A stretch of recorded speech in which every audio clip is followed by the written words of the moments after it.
Neeraj sir हुनुहुन्छ 25 वर्षभन्दा बढी सालदेखि अनवरत रूपमा निशुल्क शिक्षा प्रदान गर्दै आइराख्नु भएको छ।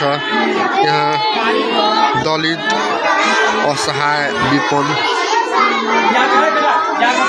घर परिवारका बालबालिकालाई अनवरत रूपमा निशुल्क शिक्षा प्रदान गर्दै आइराख्नु भएको छ। यही गौ राइस मिलको प्राङ्गणमा यो गौ राइस मिल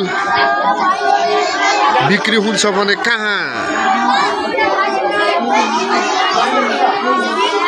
यो बालबालिकाहरूको शरण हुन्छ।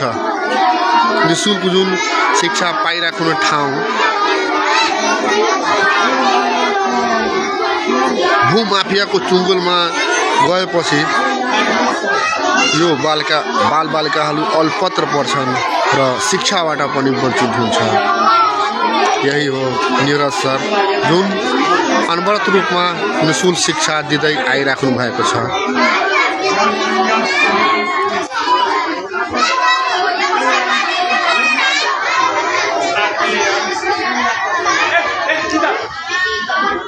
यही हो गौर राइस मिल एन्ड फ्लोर्स कम्पनीको जग्गा र भवन। यही भवनको तल नीरज शाह शिक्षकद्वारा अनवरत रूपमा बालबालिकाहरूलाई निशुल्क शिक्षा दिँदै आइराख्नु भएको ठाउँ हो। यो जग्गा भूमाफियाको चुङ्गलमा गएपछि के होला? चर्चाको विषय बनेको छ।